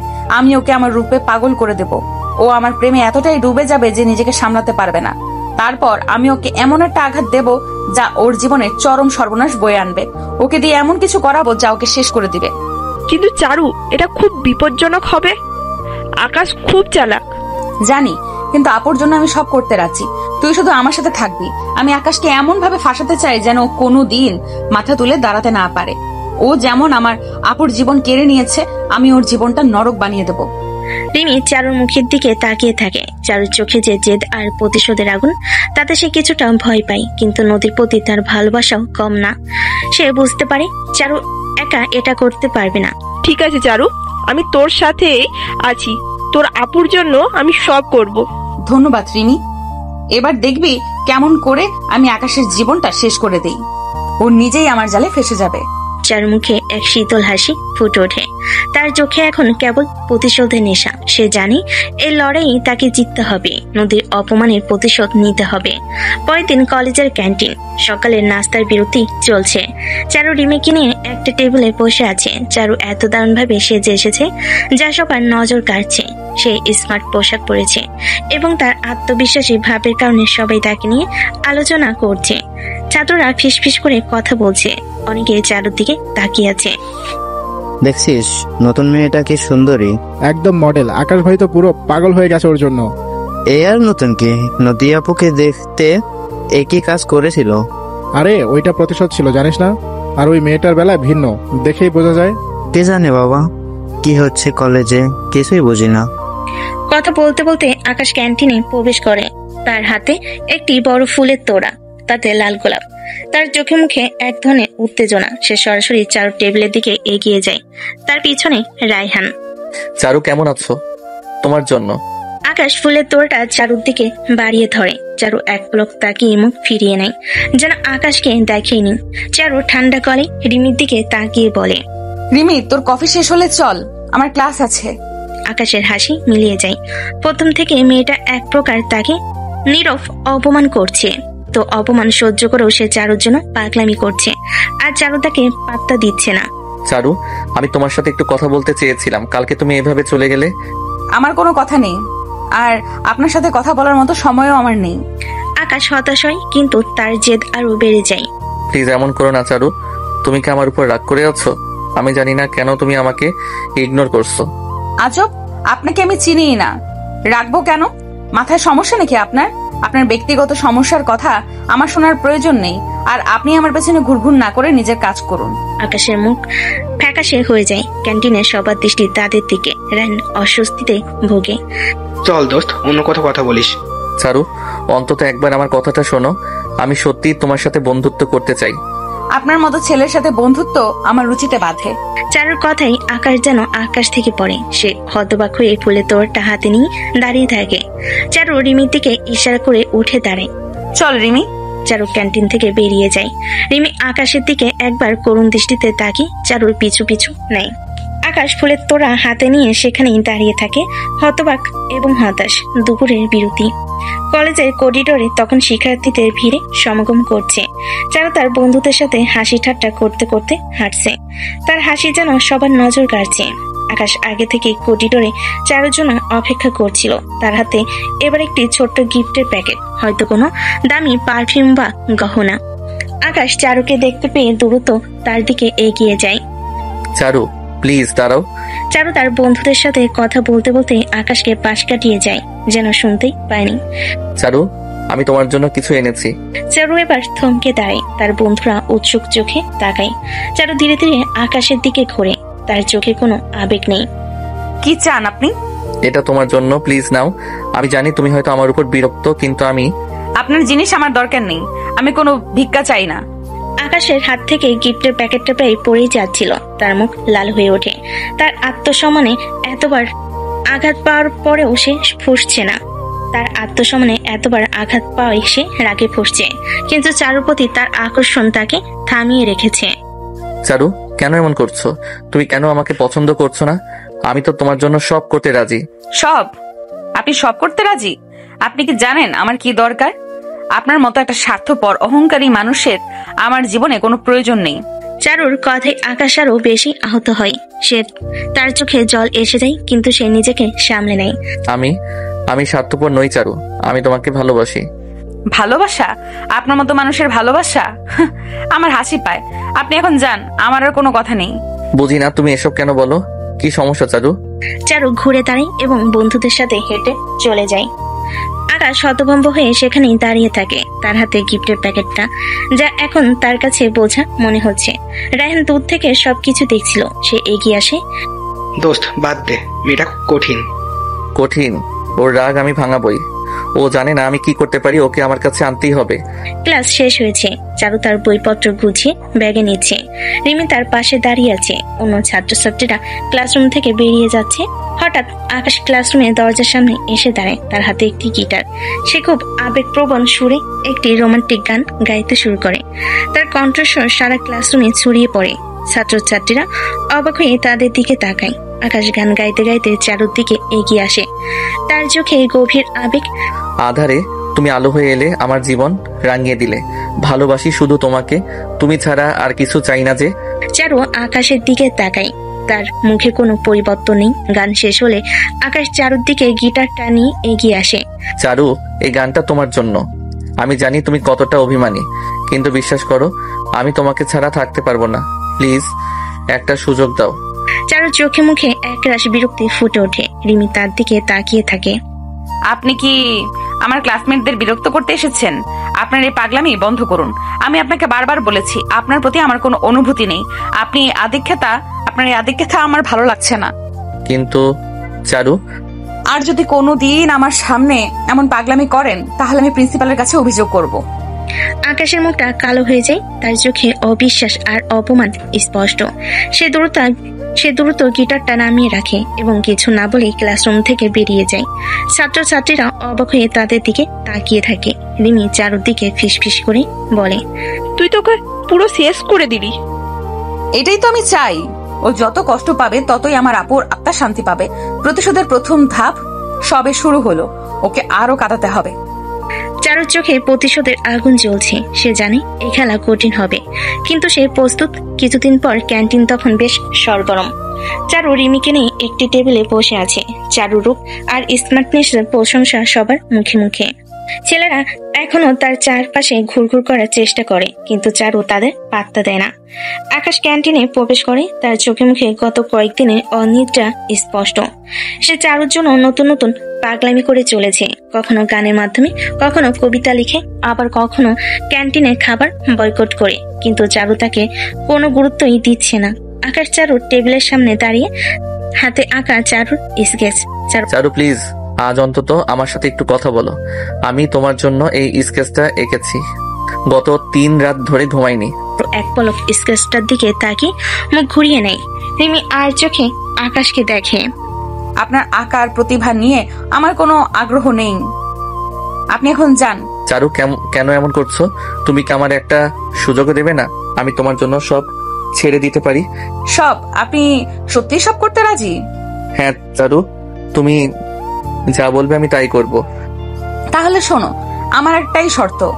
যদি সত্যি আমাকে চাও, তাহলে তোমাকে আমাকে বিয়ে করতে হবে, এক্ষুনি, পুরো কলেজের সবার সামনে। আকাশ হতবাক হয়ে যায়, তার মুখটা ফ্যাকাশে হয়ে যায়। ক্যান্টিনের সবাই তাদের দিকে তাকিয়ে আছে। রায়হান দূরে দাঁড়িয়ে এসব দেখছিল। বিয়ে এক্ষুনি সবার সামনে? হ্যাঁ, যদি তোমার ভালোবাসা সত্যি হয়, যদি তুমি আমাকে সত্যি চাও, তাহলে এটাই আমার শর্ত। রাজি থাকলে কালকেই বিয়ে হবে, কলেজের খোলা প্রাঙ্গণে সবার সামনে। না হলে আর কোনোদিন আমার সামনে আসবে না। আকাশ দ্বিধায় পড়ে যায়, কিন্তু চারুর প্রতি তার মোহ এতটাই বেশি যে সে অন্য কিছু ভাবতে পারছে না। তার চোখে চারুকে পাওয়ার উন্মাদনা স্পষ্ট। সে চারুর জন্য সব করতে পারে। তার পাগলামির কারণে সে ভুলে যায় এই কলেজে এই একই শর্তে সে আরেকদিন অন্য একটা মেয়েকে দিয়েছিল। আকাশ আনন্দিত হয়ে যায়, তার চোখে এক বিজয়ী ঝলক। আমি রাজি চারু, আমি তোমার জন্য সবকিছু করতে রাজি। কালকেই হবে। চারুর ঠোঁটে এক শীতল হাসি ফুটে ওঠে। এই হাসি আকাশের চোখে ধরা পড়ে না। সে কেবল চারুকে পাওয়ার আনন্দেই বিভোর। সে দ্রুত চারুর হাত ধরে। তাহলে কাল দেখা হবে। চারু উঠে দাঁড়ায় এবং রিমিকে নিয়ে ক্যান্টিন থেকে বেরিয়ে যায়। আকাশ সেখানেই দাঁড়িয়ে থাকে, তার চোখে এক নতুন স্বপ্ন। রায়হান অবাক হয়ে আকাশের দিকে তাকিয়ে থাকে। দোস্ত, তুই কি পাগল হয়ে গেলি? এভাবে কলেজ ক্যাম্পাসে বিয়ে করবি? তোর বাবা মানবে কেন? মানতে বাধ্য হবে। চারুকে আমি হাতছাড়া করতে পারি না। সেদিন রাতে আকাশের বাড়িতে আকাশ তার বাবা মাকে কলেজে বিয়ের প্রস্তাবের কথা বলেছে। তার বাবা মা অবাক হয়ে গেছেন, তারা এটা মানতে পারছেন না। কি বলছিস এসব আকাশ? কলেজ ক্যাম্পাসে বিয়ে, তাও একটা অচেনা মেয়েকে? তোর কি মাথা খারাপ হয়ে গেছে? বাবা, এটা কি ধরনের কথা? এভাবে তো বিয়ে হয় না। আমরা কি সমাজে মুখ দেখাতে পারবো? আমি চারুকে ছাড়া বাঁচবো না বাবা। ও যদি রাজি না হয়, আমি নিজেকে শেষ করে দেব। এইরকম বাজে কথা বলবি না, এটা তোর পাগলামি ছাড়া আর কিছুই না। বাবা, তুই কেন এমন করছিস? আমরা তোর জন্য ভালো মেয়ে খুঁজবো। না, আমি শুধু চারুকে চাই। যদি ওকে কাল বিয়ে করতে না পারি, তাহলে আর কোনোদিন আমি তোমার মুখ দেখতে আসবো না। আকাশের বাবা মা ছেলের এমন জেদ দেখে ভয় পেয়ে যান। তারা জানেন আকাশ একবার কোনো কিছু জেদ করলে তা না করে ছাড়ে না। ছেলের এমন অবস্থা দেখে তারা নিরুপায় হয়ে পড়েন। ঠিক আছে, তোর যা খুশি কর, কিন্তু এর ফলাফল তোকেই ভোগ করতে হবে। আমার ছেলের যদি কিছু হয়ে যায় বাবা, তুই খুশি থাকলেই আমরা খুশি। আকাশের মুখে বিজয়ের হাসি ফোটে। সে জানে তার কাজটা কঠিন ছিল, কিন্তু চারুকে পাওয়ার জন্য সে যে কোনো কিছু করতে রাজি। পরের দিন দুপুরবেলা কলেজের খোলা প্রাঙ্গণ, বিশাল এক ভিড়। ছাত্রছাত্রী, শিক্ষক, কলেজের কর্মচারী এবং কিছু কৌতূহল মানুষ জড়ো হয়েছে। মাঝখানে একটি ছোট স্টেজ বানানো হয়েছে, তার সামনে লাল গালিচা পাতা। সবাই উত্তেজিত হয়ে অপেক্ষা করছে। অধ্যক্ষ ও কিছু শিক্ষক মঞ্চে একপাশে দাঁড়িয়ে আছেন। তাদের মুখে স্পষ্ট বিরক্তি ও অস্বস্তি। আকাশের বাবা বিশাল বড়লোক আর প্রভাবশালী, তাই এসব নাটক তারা না মেনে পারছে না। আকাশ স্যুট পরে তৈরি হয়ে মঞ্চের একপাশে দাঁড়িয়ে আছে। তার মুখে চরম উত্তেজনা আর আনন্দ। পাশে রায়হান, তার মুখটা চিন্তিত। দোস্ত, তুই কি সত্যি সত্যি এটা করছিস? চারুকে দেখিস, ও আজ আমার হবে। ঠিক তখনই চারু প্রবেশ করে। তার পরনে একটি অনিন্দ সুন্দর সাদা রঙের শাড়ি, হালকা সাজ, কিন্তু তার আকর্ষণীয় ব্যক্তিত্বে সে যেন জলজল করছে। তার পাশে রিমি। চারুকে দেখে সবার চোখ ঝলসে যায়। তার আগমন যেন পুরো প্রাঙ্গণকে আলোকিত করে তোলে। চারুর মুখে এক অদ্ভুত হাসি, যা গভীর রহস্যে মরা। চারু ধীরে ধীরে মঞ্চের দিকে হেঁটে আসে। আকাশ তাকে দেখতে পেয়ে মুগ্ধ হয়ে যায়। তার চোখে আর কোনো দিকে তাকানোর ক্ষমতা নেই যেন। চারু, তোমাকে কি সুন্দর লাগছে। চারু মঞ্চে ওঠে। আকাশের মুখোমুখি দাঁড়ায়। তাদের মাঝখানে কলেজের অধ্যক্ষ। তোমরা যা করতে চাইছো তা কলেজ নীতির সম্পূর্ণ পরিপন্থী, কিন্তু যেহেতু তোমরা সিদ্ধান্ত নিয়েছ এবং তোমাদের পরিবারও রাজি হয়েছে। অধ্যক্ষ বাধ্য হয়ে বিয়ের প্রক্রিয়া শুরু করেন। একজন কাজী বিয়ে পড়েন। আকাশ আর চারু মালবদল করে। চারুর চোখে মুখে কোনো আবেগ নেই, কেবল এক ঠান্ডা প্রতিজ্ঞা প্রতিশোধে। আকাশ তার দিকে তাকিয়ে হাসে। আকাশ চারুর দিকে তাকিয়ে ভালোবাসায় ভরা কণ্ঠে বলে, এখন তুমি আমার চারু, আমার স্ত্রী। চারু আকাশের দিকে তাকাই। তার ঠোঁটের কোণে সেই শীতল হাসি। মঞ্চে তখন সবাই হাততালি দিচ্ছে। চারু সবার দিকে তাকিয়ে হাসে, যেন এক গভীর চক্রান্ত সফল হয়েছে। রিমি দূরে দাঁড়িয়ে চারুর দিকে তাকিয়ে থাকে। তার চোখে জল আর তার চোখে ভয় আর বিস্ময়। আকাশ তখনও চারুকে পার আনন্দে আত্মহারা। বাসার ঘরটা ফুলে ফুলে সেজে আছে। মিষ্টির গন্ধে মম করছে চারপাশ। নরম আলোয় আকাশ আর চারু মুখোমুখি বসে আছে। চারু লাজুক চোখে আকাশের দিকে তাকাচ্ছে। নতুন বইয়ের লাবণ্য আর স্নিগ্ধতা তার সারা মুখে। তাদের চোখে নতুন জীবনের স্বপ্ন, বুক ভরা ভালোবাসা। চারু, বিশ্বাস করতে পারছি না তুমি আজ আমার। মনে হচ্ছে কোনো স্বপ্নের মধ্যে আছি। আমিও আকাশ, খুব ভয় পাচ্ছিলাম যদি কিছু ভুল হয়ে যায়। ভুল? তোমার মতো সুন্দর একটা মেয়ে আমার জীবনে এসেছে, এর চেয়ে বড় সত্যি আর কি হতে পারে। তুমি যেন চাঁদ হয়ে এসেছো আমার আধার ঘরে, আলো করে দিয়েছো আমার জীবন। আকাশ ধীরে ধীরে চারুর কাছে আসে। চারুর হাত নিজের হাতের মুঠোয় নিয়ে তার কপালে আলতো করে চুমু খায়। বাদ্যের মৃদু শব্দ তখনও বাইরে থেকে ভেসে আসছে। ধীরে ধীরে আকাশ চারুর চুলে হাত বোলায়। চারু চোখ বন্ধ করে আকাশের স্পর্শ অনুভব করে। দুজনের চোখে তখন শুধু একে অপরের জন্য ভালোবাসা আর নির্ভরতা। তারা একে অপরের বাহুতে আশ্রয় নেয়, যেন এই মুহূর্তটা কখনো শেষ না হয়। রাতের গভীরতা বাড়ে আর ভালোবাসার উষ্ণতায় ভরে ওঠে তাদের ছোট্ট জগৎ। তাদের রোমাঞ্চ শুরু হয়, সাথে নতুন জীবনের এক মধুর সূচনা করে, যেখানে শুধু দুজনের নিঃশ্বাস আর হৃদস্পন্দনের শব্দ শোনা যায়। পরের দিন সকালে ঘরের জানালা দিয়ে ভোরের আবছা আলো আসছে। আকাশ ঘুম থেকে উঠে, তার মুখে গত রাতের সুখের রেশ। চারু তখনও ঘুমাচ্ছে। আকাশের মন ভালো লাগায় ভরে ওঠে। সে আলতো করে চারুর কপালে চুমু খায়, কিন্তু চারুর সঙ্গে সঙ্গে চোখ খুলে ফেলে, তাকে ধাক্কা মারে। আকাশ অবাক হয়ে গেছে। কি হলো? ঘুম ভাঙলো বুঝি? আজ সারাদিন আমরা একসাথে। চারু আকাশের দিকে না তাকিয়ে বিছানা থেকে নেমে দাঁড়ায়। তার মুখ দেখে মনে হচ্ছে যেন সে অন্য পুরুষ। এখন উঠেছি, আর সারা দিন একসাথে থাকার কিছুই নেই, আমার অনেক কাজ আছে। আকাশ অবাক হয়ে চারুর দিকে তাকিয়ে থাকে। এই চারু তার অচেনা, এমন ব্যবহার করছে কেন? আর তাকে তো কেউ কাজের কথাও বলেনি। করলে করবে, তার জন্য এমন ভাবে আচরণ বা কেন করবে? আকাশে তো অবাক হয়ে যায় যে তাড়াতাড়ি উঠে চারুর সামনে আসে। কি বলছো তুমি? এমন করছো কেন? কাল রাতের কথা ভুলে যাও, ওসব নাটক ছিল। এখন যা দেখবে সেটাই আসল আমি। আর শোনো, আমাকে বিরক্ত করবে না।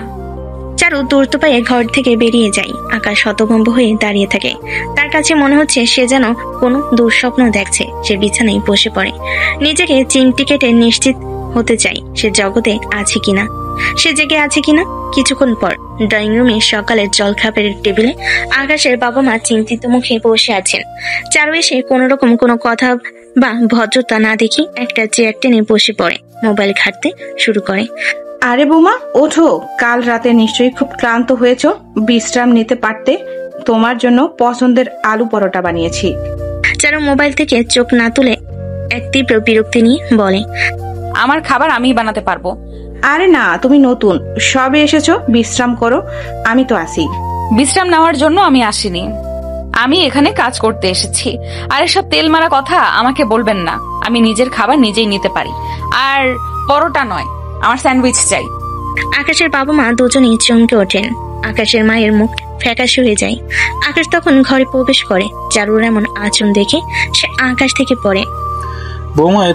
বৌমা এভাবে কথা বলছো কেন? তুমি তো এমন ছিলে না। আকাশ তো পড়েনি তুমি এমন মেয়ে। আমরা তো জানি তুমি। আমি কেমন ছিলাম তা দিয়ে আপনার কি? এখন আমি এমনই, আমার যা ইচ্ছে হবে তাই করব। আপনাদের ভালো না লাগলে আমাকে বাড়ির থেকে বের করে দিতে পারেন। ঘরের মধ্যে পিনপত নীরবতা। আকাশের বাবা মা বাকরুদ্ধ হয়ে যান। এমন অপমানজনক কথা তারা জীবনে শোনেনি। ঠিক তখনই পাশের ঘর থেকে একজন দূর সম্পর্কে মেহমান বেরিয়ে আসেন। আকাশের বিয়ে উপলক্ষে এসেছেন, রাতে এখানেই ছিলেন। তিনি চারুর কথা শুনে থমকে যান। কি হয়েছে? এসব কি শুনছি? কিছু না, আপনি নিশ্চয়ই ওনাদের আত্মীয়। আসুন আসুন, আপনিও নাটক দেখুন, যত সব যান এখান থেকে। আর হ্যাঁ, সকাল সকাল এত লোকজনের ভিড় আমার ভালো লাগে না, জানতো।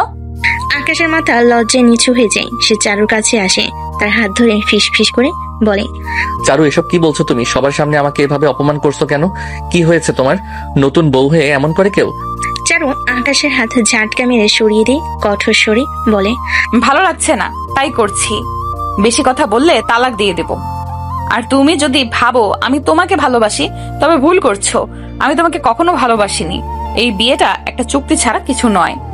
আকাশের চোখ বড় বড় হয়ে যায়। তার পায়ের তলা থেকে যেন মাটি সরে যায়। সে ভয় পায়, তার সারা শরীর কেঁপে ওঠে। সে জানে সে পারবে না চারুকে হারাতে।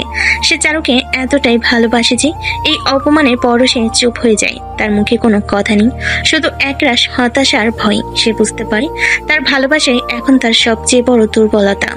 চারু বিজয়ীর মতো সবার দিকে তাকিয়ে মুচকি হাসে, আর আকাশ পাথরের মতো দাঁড়িয়ে থাকে। মেহমান দ্রুত চলে যান, আর আকাশের বাবা মা একে অপরের মুখের দিকে তাকিয়ে থাকেন যেন তাদের দুনিয়া ভেঙে পড়েছে।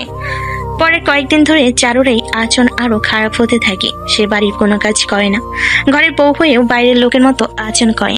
আকাশের মা যখন রান্নাঘরে কোনো কাজ করেন, চারু সেখানে এসে ফ্রিজ খুলে ঠান্ডা জল খায় আর উচ্চস্বরে গান বাজাতে থাকে। বৌমা, সকাল সকাল গান না বাজলে হয় না, বাবার শরীরটা ভালো নেই। আমার যা ভালো লাগে তাই করব। আপনার অসুবিধা হলে কানে তুলো গুজে নিন। এই বাড়ির এখন আমিও একজন মালিক। আকাশের মা চোখের জল ফেলে চুপ করে থাকেন। আকাশ চারুকে নিয়ে বাইরে যায়। চারু শুধু নিজের পছন্দের সই দামি জিনিস কেনে, আকাশের পছন্দকে কোনো গুরুত্ব দেয় না।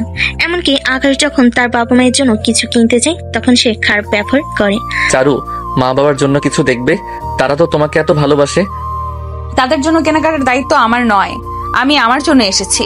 আর এত ভালোবাসার অভিনয় করতে হবে না। তোমার মন চাইলে তুমি কিনো। আকাশ চুপ হয়ে যায়।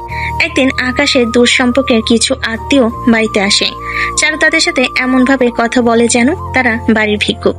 এমন অপমান হয়তো তারা কোনোদিন হয়নি। বৌমা, কি খবর? কেমন আছো? ভালো আছি, কিন্তু আপনারা এখানে কেন? আপনাদের আসার কথা তো না এখানে। যখন তখন চলে আসলেই হয় কেবল মানুষের বাসায়। প্রাইভেসি নেই আমাদের নাকি? কি বলছো বৌমা? আমরা তো আত্মীয়, এভাবে কথা বলছো কেন? আত্মীয় মানে কি? সারাদিন বাড়িতে এসে বসে থাকা? আমার ব্যক্তিগত জীবন আছে। আমাদের বাসায় যখন তখন আসবেন বিয়ের উসিলা ধরে, এইসব চলবে না। আত্মীয়রা আর কথা বাড়ে না। চলে যাচ্ছি, আর জীবনেও আসবো না। আকাশের মা আগেই বলতে পারতো। আমরা আসাই তোমার সমস্যা হয়। এনে অপমান করলে কেন? আত্মীয়রা চলে যায়। এসব কি করলে বৌমা? তুমি কিন্তু বাড়াবাড়ি করছো। আমার বাড়ি এসে কেউ কখনো অপমান হয়নি, এবার কিন্তু বেশি বেশি হচ্ছে। তো কি করবেন? বের করবেন? করে দেন। আকাশের মা জানেন তিনি এমন কিছু করতে পারবেন না, কারণ আকাশ হতেই দেবে না। কিন্তু চারুর এসব অভদ্রতামি তিনি যেন আর মানতে পারছে না। চুপচাপ রুম থেকে চলে যান। এক রাতে আকাশ ঘুমাচ্ছিল, চারু উঠে বেলকনিতে যায় এবং ফোনে ফিসফিস করে কথা বলতে শুরু করে। আকাশ ঘুম ভেঙে পাশ ফিরে দেখে চারু নেই। সে উঠে বেলকনির দিকে যায় এবং চারুর কথা শুনতে পায়। হ্যাঁ বাবা, সব ঠিকঠাক চলছে। এরা এখনো আমাকে চিনে উঠতে পারেনি। হ্যাঁ, আকাশ তো আমাকে নিয়ে পাগল। আমি যা বলি তাই শোনে। ওদের সম্পত্তি হাতিয়ে নেওয়ার জন্য এটা আমাকে করতেই হবে। শুধু কয়েকটা দিন অপেক্ষা করো, তারপর দেখবে এদের সব শেষ হয়ে যাবে। আমি ওদের সব কিছু কেড়ে নেব। আকাশের পায়ের তলা থেকে মাটি সরে যায়। তার কান গরম হয়ে ওঠে। চারুর মুখ থেকে এমন কথা শুনে সে পাথরের মতো দাঁড়িয়ে থাকে। এই সেই চারু যাকে সে নিজের জীবনের সব দিয়ে ভালোবেসেছে। তার ভালোবাসার আড়ালে লুকিয়েছিল এক গভীর ষড়যন্ত্র। তার চোখে জল চলে আসে। সে চুপ করে তার ঘরে ফিরে আসে, যেন সে কিছুই শোনেনি। কিন্তু তার মনের মধ্যে ঘূর্ণিঝড় বইতে থাকে। সে বুঝতে পারে তার ভালোবাসাটা ছিল এক ভয়ঙ্কর মিথ্যা। এই সম্পর্ক শুধু তার নয়, তার পুরো পরিবারের জন্য এক বিশাল বিপদ ডেকে আনছে। আকাশ বিছানায় এসে শুয়ে পড়ে, কিন্তু তার চোখে ঘুম নেই। চারুর প্রতিটি নিষ্ঠুর কথা, প্রতিটি অপমান, আর এখন এই ভয়ঙ্কর ষড়যন্ত্রের কথা তার কানে বাজছে। সে বুঝতে পারে চারুর এই আচরণ আসলে মেজাজ খারাপ নয়, এর পেছনে এক গভীর ষড়যন্ত্র। তার বুকটা ভেঙে যায়। চারুকে সে হারাতে পারবে না, এই ভাবনাটা এখন আনি মুহূর্তেই তার সব এলোমেলো হয়ে যায়।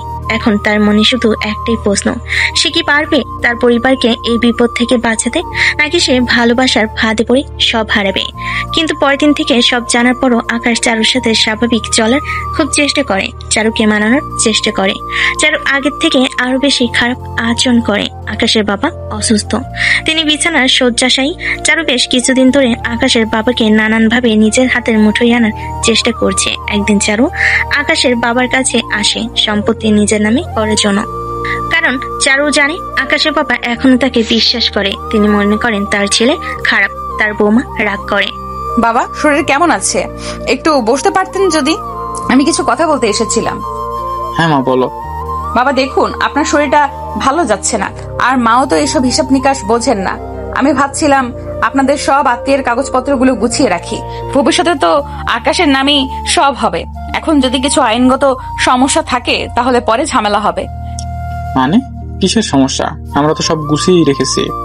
আমি শুধু নিশ্চিত হতে চাইছি বাবা, ধরুন যদি ভবিষ্যতে কোনো উইল বা দানপত্র করতে হয়, সেই ক্ষেত্রে ঝামেলা এড়ানোর জন্য কাগজপত্রগুলো একজন বিশ্বস্ত লোকের হাতে থাকা ভালো। আপনার আইনজীবী আঙ্কেলের সঙ্গেও কথা বলেছি। উনি বলেছেন সব কাগজপত্র একবার নতুন করে তৈরি করা উচিত, যাতে কোনো ভুল না থাকে। আত্মীয়রাও তো ওত পেতে থাকে, সবই তো জানেন। আপনি যদি অনুমতি দেন, আমি আর আকাশ মিলে সব কাগজপত্র ব্যাংকের লকারে রাখবো। এটা নিরাপদ হবে। আকাশের বাবা চারুর কথায় আশ্বস্ত হন, কারণ তিনি মনে প্রাণে চারুকে বিশ্বাস করেন। তিনি জানেন চারু যা করবে সবার ভালোর জন্যই করবে। তার মনে কোনো সন্দেহ আসে না। চারু দ্রুত সব ব্যবস্থা করে। আইনজীবী ডেকে আনা হয়, যিনি চারুরই পরিচিত। আকাশকে দিয়ে কিছু কাগজে সই করানো হয়। চারু বোঝায় যে এটা নিরাপত্তার জন্য করা হচ্ছে। আকাশ যেন কিছু বলতে পারে না, কারণ সে চারুকে হারাতে পারবে না। কয়েকদিনের মধ্যেই কৌশলে চারু অধিকাংশ সম্পত্তি নিজের নামে করে নেয়।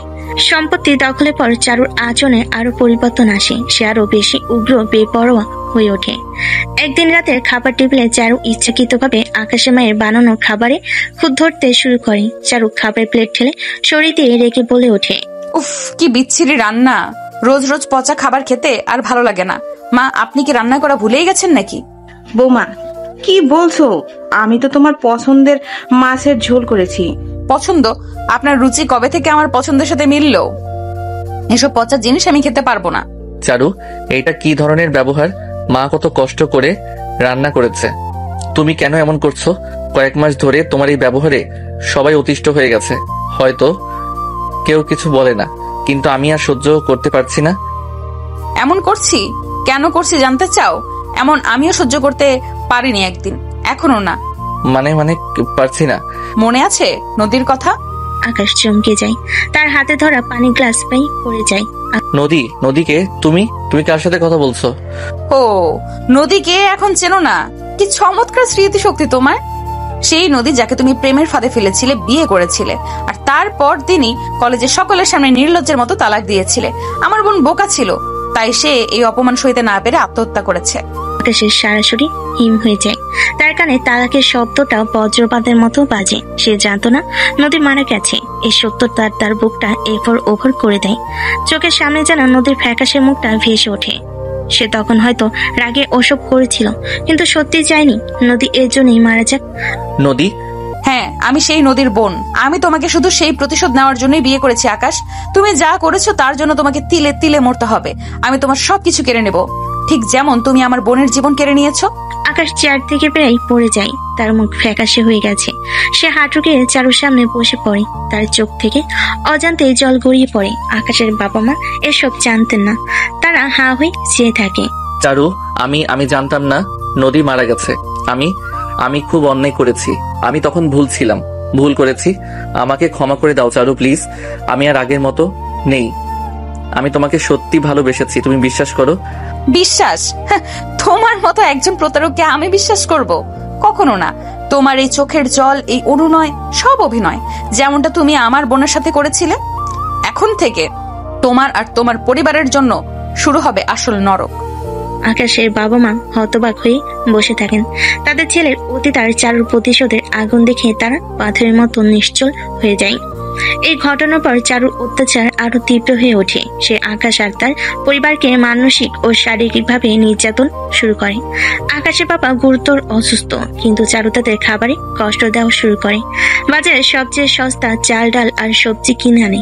আকাশের মা চারুকে অনুরোধ করে, বৌমা, বাবার জন্য অন্তত একটু ভালো খাবার আনো। আমি কি ডাক্তার নাকি যে সব বুঝবো? যা আছে তাই খেতে হবে। ভালো না লাগলে উপোস করুন। চারু প্রতিনিয়ত আকাশের বাবা মাকে কথা দিয়ে খোঁজা দেয়, অপমান করে। তাদের আত্মীয় স্বজনের সামনে আকাশকে নিয়ে কটু কথা বলে। আকাশকে সে তার বিছানায়ও শুতে দেয় না, তাকে অন্য ঘরে ঘুমাতে বাধ্য করে। রাতে যখন আকাশ চারুর সঙ্গে কথা বলতে যায়, চারু তাকে অপমান করে তাড়িয়ে দেয়। চারু আকাশের বন্ধু এবং আত্মীয় স্বজনের সঙ্গে খারাপ ব্যবহার করে, যাতে কেউ তাদের বাড়িতে না আসে। আকাশকে সে পরিবারের সদস্যদের সঙ্গে মিশতে দেয় না। তাদের পুরনো বন্ধু বান্ধবরা আকাশদের বাড়িতে আসা বন্ধ করে দেয়। আকাশ সম্পূর্ণ ভেঙে পড়ে। তার জীবনটা নরকে পরিণত হয়। একদিকে ভালোবাসার মানুষকে হারানোর ভয়, অন্যদিকে পরিবারকে রক্ষা করার চিন্তা। সে নিঃশব্দে কাঁদে।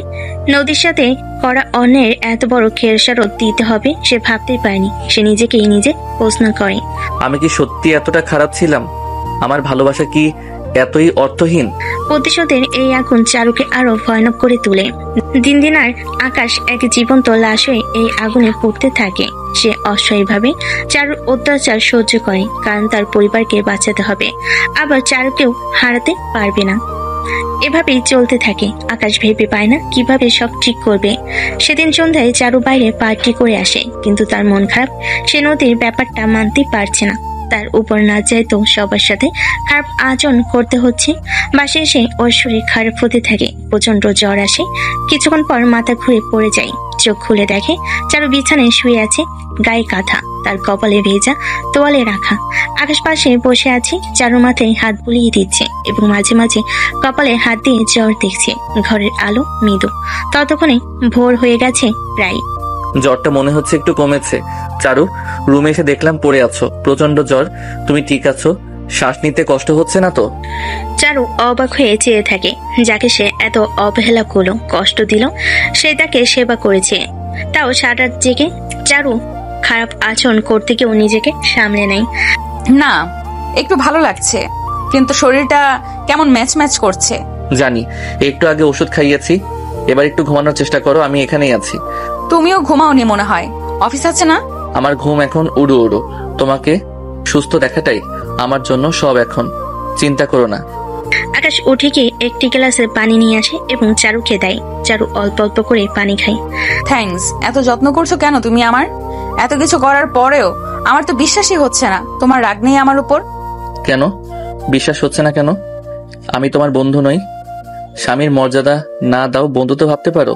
আর অসুস্থ বন্ধুর পাশে থাকবো না, এটা হয় নাকি? বন্ধু? কিন্তু আগে তো কখনো এত কাছে আসোনি। আমি তো সবসময় দূরত্ব রাখতেই চেয়েছি, তুমিও। আমি আগেও তোমার যত্ন নিতে চেয়েছি, কিন্তু তুমি সুযোগ দাওনি। তোমার রাগ অভিমান আমাকে কাছে আসতে দেয়। আমার রাগ? হ্যাঁ, আমার অনেক রাগ। আমি জানি সবকিছুর উপর সবার কেমন যেন একটা বৃতৃষ্ণা কাজ করে সব সময়। তুমি কেন করলে নদী আপুর সাথে এটা? কেন করলে?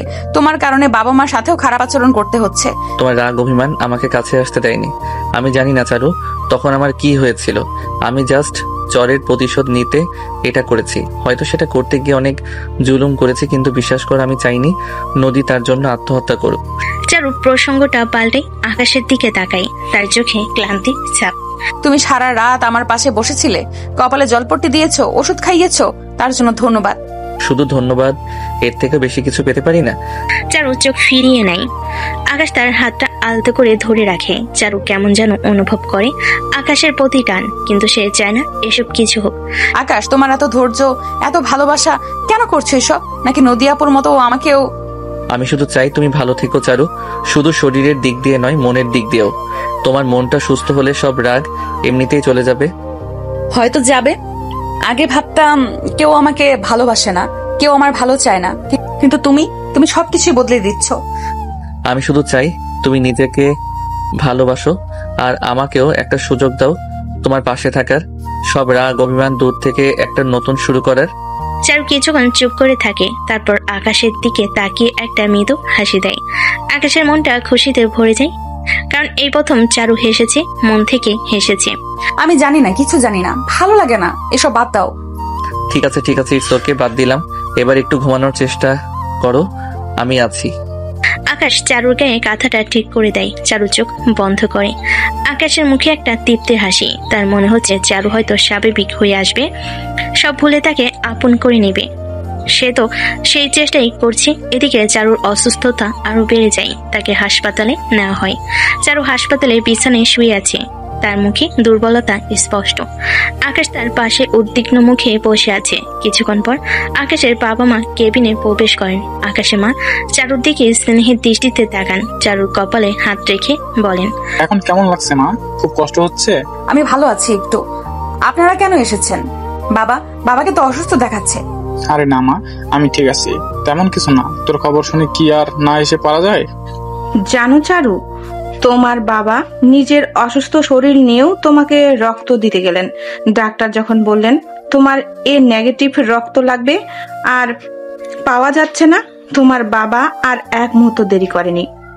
আকাশের মার কথা শুনে চারুর চোখ জলে ভরে আসে। সে আকাশের বাবার দিকে তাকায়, তার চোখে অনুতাপ আর কৃতজ্ঞতা। বাবা, আপনি নিজে অসুস্থ হয়েও আমার জন্য কেন করলেন এমন? আমি তো আপনাদের সাথে কত খারাপ ব্যবহার করেছি, কত কটু কথা বলেছি। আরে বোকা মেয়ে, ওসব কথা মনে রাখতে নেই। তুমি এখন আমাদের পরিবারেরই একজন। বিপদে কে কার পাশে দাঁড়াবে যদি আপনজন না দাঁড়ায়? অসুস্থতা তো সবারই আসে, আজ আমার হয়েছে কাল অন্য কারোর হবে, তাই বলে কি মানুষের পাশে দাঁড়াবো না? ঠিকই তো বলেছে তোমার বাবা, আমরা তো তোমাকে নিজের মেয়ের মতোই দেখি। তুমি যখন অসুস্থ হয়ে পড়লে আমাদের কি কিছু ভালো লাগে? কিন্তু আমি বরাবরই আপনাদের ভুল বুঝেছি। ভেবেছি আপনারাও আকাশের মতো নিষ্ঠুর। আকাশের সাথেও কত ঝগড়া করেছি আপনাদের নিয়ে। আমার রাগ, আমার অভিমান আমাকে অন্ধ করে রেখেছিল। আমি সত্যিই খুব দুঃখিত, আমাকে আপনারা ক্ষমা করে দিন। চারু, এসব কি বলছো? আমরা তো জানি তুমি আসলে কেমন। তোমার অভিমানগুলো তোমার মনের কষ্ট থেকে এসেছে। সবকিছুর জন্য তো আমি নিজেই দায়ী। তুমি কখনোই খারাপ ছিলে না, সব আমার দোষ। আরে পাগলি মেয়ে, ক্ষমা চাইতে হয় না। আমরা তো জানি তোর মনটা খুব ভালো। হয়তো পরিবেশ পরিস্থিতির কারণে তোর মধ্যে একটা জেদ তৈরি হয়েছিল, কিন্তু আজ সব ভুল ভেঙে গেছে, তাই না? হ্যাঁ বাবা, সব ভুল ভেঙে গেছে। আমি বুঝলাম আমি কত বড় ভুল করেছি। এতদিন যাদেরকে দূরের ভেবেছি তারাই আমার সব থেকে কাছের ছিল। আমার বোনের সাথে ঠিক হয়নি জানি, তবে আকাশও আগের মতো নেই। আমি আর কখনো এরকম করব না। আমি চাই আপনারা সবাই আমাকে আগের মতো ভালোবাসুন, বিশ্বাস করুন। আরে বাবা, আমরা তো তোমাকে সব সময় ভালোবাসি। তোমার ভুল তুমি বুঝতে পেরেছো, এটাই সব থেকে বড় কথা। এখন শুধু সুস্থ হওয়ার দিকে মন দাও। দেখলে, বাবা মা কখনো ভুল করে না। এখন থেকে শুধু সামনের দিকে তাকাবে, পিছনের সব ভুলে সুস্থ হয়ে ওঠো। তারপর সবাই মিলে একসঙ্গে নতুন করে শুরু করব। হ্যাঁ, আমি সুস্থ হয়ে উঠব। আপনাদের ভালোবাসায় আমি সব পারবো। ধন্যবাদ বাবা মা, আপনারা আমার চোখ খুলে দিয়েছেন। আকাশের বাবা মা চারুর পাশে কিছুক্ষণ বসেন, গল্প করেন। পরের দিন চারুকে বাসায় আনা হয়। আকাশ আর তার পরিবার যত্নে চারু এখন অনেকটাই সুস্থ। আকাশ আর চারু সোফায় মুখোমুখি বসে আছে, তাদের হাতে কফির মগ, ঘর জুড়ে হালকা সুরে গান বাজছে, কিন্তু দুজনেই নীরব। চারু মাঝে মধ্যে আকাশের দিকে তাকাচ্ছে, আবার চোখ ফিরিয়ে নিচ্ছে। কি ভাবছো? কি ভাবছি সেটাই তো বুঝতে পারছি না আকাশ। সব কেমন যেন নতুন লাগছে। নতুন? কিসের কথা বলছো? এই যে আমরা এইভাবে বসে আছি এত কাছাকাছি, আগে তো সব সময় একটা অদৃশ্য দেওয়াল ছিল আমাদের মাঝে, এখন মনে হয় সেই দেওয়ালটা নেই। তো সেটাই স্বাভাবিক, দেয়াল তো সবসময় থাকে না, কিছু দেয়াল ভাঙতে হয়, কিছু দেয়াল নিজেই ভেঙে যায়। আমার কেমন যেন একটা অস্বস্তি হচ্ছে, ভালো লাগছে না, আর ভয়ও লাগছে। ভয় কিসের? আমি তো তোমার পাশেই আছি, তোমার যত্নে, তোমার সুরক্ষায়। তোমার যত্ন, তোমার ভালোবাসা আমার সব রাগ অভিমান যেন ধুয়ে মুছে দিয়েছে। এখন মনে হয় তুমি ছাড়া আমার কেউ নেই। আমারও তো তাই মনে হয় চারু। তুমি যখন অসুস্থ ছিলে আমার যেন বুক ফেটে যাচ্ছিল, মনে হচ্ছিল আমি যেন তোমাকে হারাতে বসেছি। আকাশ আলতো করে চারুর হাত টেনে নিজের কাছে নেয় এবং হাতের তালুতে চুমু খায়। চারু একটু কেঁপে ওঠে, কিন্তু হাত সরিয়ে নেয় না। হ্যাঁ চারু বলো। আমি আসলে ঠিক বুঝতে পারছি না আমাদের সম্পর্কটা কোন দিকে যাচ্ছে। কোন দিকে যাচ্ছে সেটা দিয়ে কি হবে? এটা কি কোনো পরীক্ষার খাতা যে নির্দিষ্ট দিকে যেতে হবে? সম্পর্ক তো নদীর মতো, সে তার নিজের পথ খুঁজে নেয়। কিন্তু এই যে তুমি আমার হাত ধরেছো, আমার কাছে আসছো, আমার কেমন জানি একটা অনুভূতি হচ্ছে, খুব ভালো লাগা, কিন্তু তার সাথে একটা দ্বিধা। দ্বিধা কিসের? যদি তোমার মনে হয় যে আমি বেশি এগিয়ে যাচ্ছি তাহলে বলো, আমি থেমে যাব। আমি শুধু তোমার চোখে ভালো লাগা দেখতে চাই, কোনো জোর বা অস্বস্তি নয়। না, জোর নয়। আসলে আমি কখনো এমন ভাবে কারোর ভালোবাসার কাছাকাছি আসিনি। আমার ভয় হয় যদি এই ভালো লাগাটা হারিয়ে যায়, যদি আমি আবার একা হয়ে যাই, তুমি আবারও আপুর মতো আমাকেও। হারানোর জন্য তো ভালোবাসার জন্ম হয় না চারু, ভালোবাসা তো পাওয়ার জন্য। আর আমি তোমাকে কথা দিলাম আমি তোমাকে হারাতে দিব না। নদীর মতো কিছু হবে না, আমি তোমার পাশেই থাকতে চাই সব সময়, তোমার রাগ, তোমার অভিমান সবকিছু নিয়ে। আকাশ ধীরে ধীরে চারুর আরো কাছে আসে। চারু চোখ বুজে নেয়। আকাশ চারুর কপালে আলতো করে চুমু খায়, তারপর তার গালে। চারু তখনও কিছুটা জড়সড়, নিজেকে সহজ করতে পারে না কিছুতেই। তার মনে হয় সে যেন নিজের মৃত্যুপণের বরের সাথে এসব করছে। চারু ধাক্কা দিয়ে সরিয়ে দেয়। চারু, আমাকে কি তুমি ভালোবাসো? চারু চোখ খুলে, চোখে জল।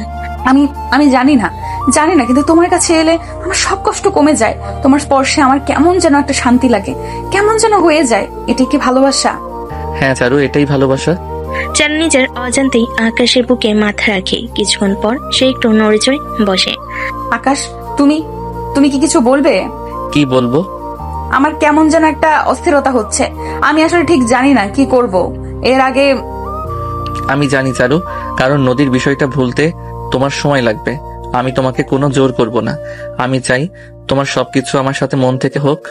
যখন তুমি প্রস্তুত হবে তখন সব হবে। শুধু এটুকু জেনে রাখো, আমি তোমার জন্য অপেক্ষা করব, আর আমি তোমার সাথেই আছি সব সময়।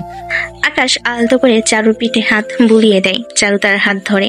রাতের বেলা ঘরের সব আলো নিভে গেছে। জানালার হালকা পর্দা ভেদ করে চাঁদের এক ফালি নরম আলো এসে পড়ছে ঘরের এক কোণে। বিছানার এক পাশে রাখা ছোট্ট টেবিল ল্যাম্পের মিলান আলোতে ঘরের আবছা রেখা দেখা যাচ্ছে। আকাশ আর চারু মুখোমুখি দাঁড়িয়ে আছে। চারুর চোখে এখন আর সেই পুরনো ভয় নেই, বরং গভীর ভালোবাসা দেখা যাচ্ছে। আকাশের চোখেও একই রকম গভীরতা, কোমলতা। তাদের নিঃশ্বাস এক হয়ে মিশে যাচ্ছে রাতের নিস্তব্ধতায়। তবে কি সত্যি প্রস্তুত চারু? আমি চাই না এতটুকু অস্বস্তি হোক তোমার। চারু আকাশের হাতের উপর নিজের হাত রেখে তার উষ্ণতা অনুভব করে। আর কোনো অস্বস্তি নেই আকাশ, তুমি যখন আমার পাশে আছো আমার আর কিসের ভয়? আমি প্রস্তুত তোমার জন্য, শুধু তোমার জন্য। আমি বুঝতে পারছি আমি তোমাকে ভালোবেসে ফেলেছি, আর দূরে থাকা সম্ভব না তোমার থেকে। সত্যি বলছো? সত্যি? আমার ভালোবাসা কি তুমি অনুভব করতে পারছো প্রতিটা মুহূর্তে? প্রতিটা শিরায়, প্রতিটা নিঃশ্বাসে তোমার ভালোবাসা যেন আমার অস্তিত্বে মিশে গেছে। তোমার স্পর্শে মনে হয় যেন আমি নতুন করে বাঁচতে শিখছি। আকাশ, আমি সব ভুলে যেতে চাই, সব নতুন করে তোমায় নিয়ে বাঁচতে চাই। আকাশ ধীরে ধীরে চারুর আরো কাছে আসে। তাদের শরীর একে অপরের সাথে মিশে যায়। চারুর চোখ বুজে নেয়, তার বুক কাঁপছে। আকাশ তার নরম কপালে আলতো করে চুমু খায়। তারপর তার বন্ধ চোখের পাতায়, এরপর তার নাকের ডগায় চারুর শ্বাস প্রশ্বাস দ্রুত হতে থাকে। বুকের স্পন্দন যেন আরো তীব্র হয়। আকাশ তার কানের কাছে মুখ কিনে ফিস ফিস করে, আমি শুধু তোমারই হতে চাই চারু, জীবনের শেষ দিন পর্যন্ত। চারু আকাশকে আরো নিবিড়ভাবে ধরে। আমারও তাই, আমি শুধু তোমারই হতে চাই আকাশ, তুমি আমার সব। আকাশের ঠোঁট ধীরে ধীরে চারুর ঠোঁট ছুঁয়ে যায়। চারু কাছে এটাই প্রথম কোনো ছেলে স্পর্শ ছিল। মনে হলো বাতাসও যেন থমকে গেছে। তারপর দুজনে একে অপরকে চুমু দিতে থাকে, যেন দুই আত্মা একে অপরের সাথে মিশে যাচ্ছে। চারু সেই গভীরতায় সাড়া দেয়। সে আকাশের চুল টেনে ধরে নিজের কাছে আনে। তোমার প্রতিটা স্পর্শ আমার তরে সব পাগল করে দিচ্ছে। আমি কখনো ভাবিনি এমন অনুভূতি হতে পারে। আমারও তাই মনে হচ্ছে, এটাই আমার সবচেয়ে সুরক্ষিত আশ্রয়। আকাশ আলতো করে চারু কোমর নিজের দিকে টানে। চারু তার হাত আকাশের গলায় রাখে। তার নরম চুলগুলো আকাশের চুলের মধ্যে বিলি কেটে যায়। তাদের শরীর একে অপরের সাথে লেগে যায়। তাদের নিঃশ্বাস এক হয়ে যায়। ঘরের নীরবতা ভেঙে সেই গভীর আবেগে। তুমি আমার সব, আমার স্বপ্ন, আমার পৃথিবী। তুমিও আমার পৃথিবী, আমার আকাশ, আমার জীবন। ঘরের নীরবতা ভেঙে দেয় সেই গভীর আবেগের ধ্বনি। আকাশ পরম মমতায় চারুকে কোলে তুলে নেয়। চারু তার হাত দিয়ে আকাশের গলা শক্ত করে জড়িয়ে ধরে, যেন কোনোদিন আর ছেড়ে যেতে চায় না। আকাশ ধীরে ধীরে চারুকে বিছানার দিকে নিয়ে যায়। জানালার চাঁদনি আলোয় তাদের ভালোবাসার প্রতিচ্ছবি যেন আরো উজ্জ্বল হয়ে ওঠে। তাদের চোখ একে অপরের সাথে কথা বলছে। দুজনের পরম আদরে একে অপরের সাথে মিশে যায়, ভুলে যায় পেছনে সব অতীত। আকাশ দুষ্টু হেসে বলে, দুলাভাই এখন বড় হলো তাই না? চারু হেসে আকাশকে জড়িয়ে ধরে।